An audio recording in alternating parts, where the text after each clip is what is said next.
you asked to spend time with his body. Yes. Yeah, and they wouldn't let us. Your son wants to let you know, Mom, that's not how I wanted you to remember me. Okay. How I want you to remember me are those pictures that you have in your house of me. That's what he tells me.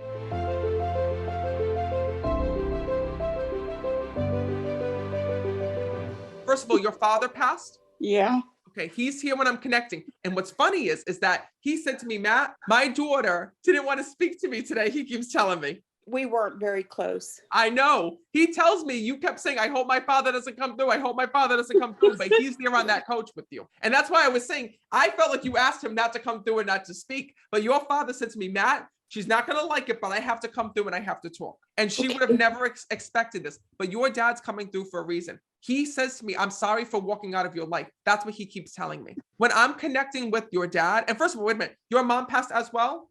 She's there. Yeah. But I got to tell you that, first of all, your dad is telling me this. He's taking this opportunity to say that he's sorry, because he tells me that you had never forgiven him for the way that he treated your mom and for the hurt and pain that he had caused her within her life. Oh, yeah. Because literally, this was not so much about you and your dad's relationship as much as it was about your dad and your mom, because you had to pick up the pieces of your mom's life. And literally, you took care of your mom as if you were her mother. Your dad says to me when I'm connecting, Matt, he goes, I did many things in my life that I was not proud of. And please tell my daughter that because of that, my life was not a good one.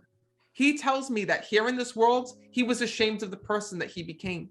And literally, he pushed out so many people out of his life. But he said to me, I made a big mistake. And the biggest mistake I made, he says, was walking away from my family. That's what he tells me. He tells me when I'm connecting with him that him and your mom did make up on the other side. Oh, that's good.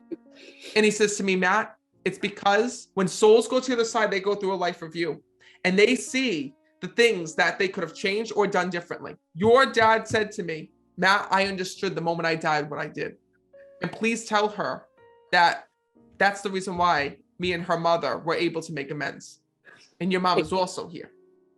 Because your mother said to me, she says, Matt, do you know? And by the way, she loved your husband, by the way, because when I'm connecting, she says to me, Matt, this isn't just a reading for her. Please tell her husband, I adored that man, she's telling me. And your mom wants to thank you for the way that the two of you not only took care of her, but the way that you kept her so close to you always here in the physical. I love her. What's tough is this. Your mom dealt with many health issues before her passing here in this world. And when I'm speaking to her, she says to me, Matt, she says, the one thing that I have to let my daughter know is I was never afraid. I wasn't afraid to die. I wasn't afraid to leave this world because I always had her by my side. And that even though some scary things had happened, she says, I always trusted her. She's also bringing through your son when I'm connecting. Now, this is really tough because did they try to revive him here in this world before his passing? Oh, they tried to revive him several times, but couldn't. That's what I want to talk about. He says to me when I'm connecting, Matt, please tell my family they tried. That's what he keeps saying. I keep hearing him saying they tried. When I'm connecting, at first, I kept seeing a heartbeat when I'm connecting with him. So I believe that they thought that they had gotten him back, or they thought they were close to getting him back. But he says to me, Matt, there was no way that I would have been able to survive this. I see this. I felt when I'm connecting with your son that he had some type of an internal bleed or something was going on internally with him, because when I'm connecting, he shows me there was no way that they were going to be able to allow him to live here in the physical, because he shows me the visions of them reviving him. I see that they were all ready for life support with him. And then, like I said, he had just never made it. But he's coming through for the two of you to let you know that even though he did not make it here in the physical world, your son says to me, Matt, please tell my family that I'm happy.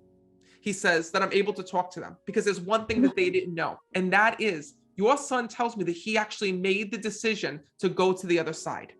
And I'm going to tell you why. He tells me that if he were to be brought back, I'm going to be honest with you, your son tells me there was oxygen lost to his head. And he says to me, there was no way that he would have been able to be the same person here in this world. That's what he tells me. He fell and hit his head and had a massive heart attack. That would be why. So whatever had happened, okay, there was damage here. And that's when remember I told you there was a bleed that happens within him? Yeah.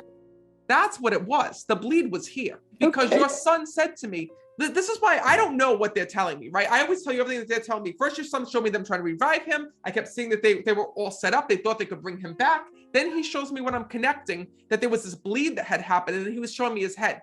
Your son says to me that even if he were to stay here in this world, your son, there was no chance at him being able to walk, talk, or speak. That's what he's telling me. Okay. So what's tough is this, right? Sometimes we see things here in this world, and for you as parents, you're thinking, oh my God, my son was so close. They could have brought me. Maybe what could have happened did they get there on time? What would have happened if this happened, that happened, the other thing? Your son said to me, please let them know, Matt, that I can see things clearly, and that there was no way that I was going to be able to recover from this. That's what he tells me. What he needs you to know are these two things. They did try, but at the end of the day, your son did not want you to see him that way. And he did not want to experience life that way. Your son also tells me that you asked to spend time with his body alone with him. Is that true? Yes. Yeah, they wouldn't let us. Your son says to me this. He says, Matt, please let my mom know that I know about that. And you're Okay. still upset about what happened, meaning that you were denied that. Your son wants to let you know, Mom, that's not how I wanted you to remember me. Okay. How I want you to remember me are those pictures that you have in your house of me. That's what he tells me. Not the way of when I had died. He was so quirky. He's there with your mom in spirit. And Oh, his thank soul is goodness. watching over you every day. I also say, this is going to sound a little bit strange to you, but did you make, I want to come to his father. Did you make like a garden for him, or did you do plantings for him? I've just made sure his grave is well taken care of. What does that mean? Do you plant things around his grave? I do. I grass it. I put flowers on it. That's going to be what he's talking about.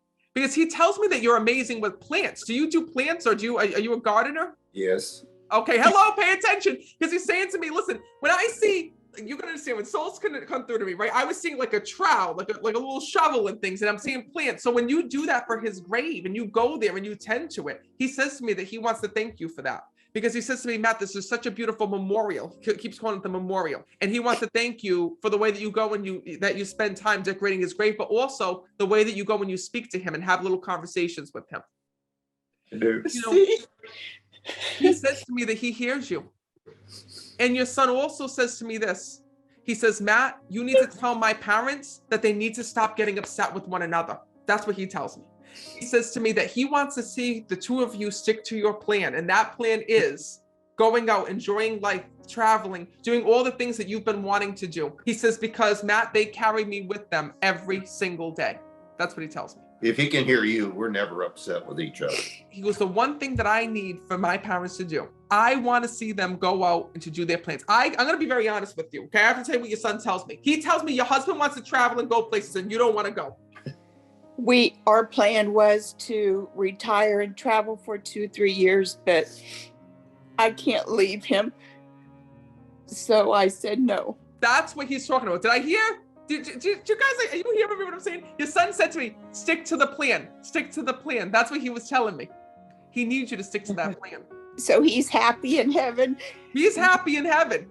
He Oh, said to me that he wants you to stick to that plan. When you planned on going to travel 2 to 3 years, and that was your plan with one another, and then your son passed and you've been stuck in that house, he says to me, travel, enjoy each other's time. That's what he tells me. He says, because Matt, I don't want my parents. This is something he tells me, you worked hard your whole entire life.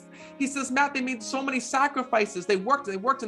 He says, I want to see them go on that trip because your son is not in that house with you. He's connected to you no matter where you go. When your husband is at that gravesite and talking to him, he hears them. When your husband is in the car talking to them, he hears them. It doesn't matter if you're here, Canada or China, and your husband's talking to him, he hears them and he hears you too. Please know that you're not leaving him behind when you're going on those trips, when you're going on those journeys. Your son wants you to do it because that was the plan. And he tells me that that's something that he wants to encourage you with in spirit. He says, the one thing I don't want is to see them crying and upset. He says, that's not how I know my parents. He says, what I want to see them is living and enjoying life every single day. He says, because that's what makes me so happy on the other side. Thank you, man. Oh, Thank you're so welcome, right? I'm going to leave you with that.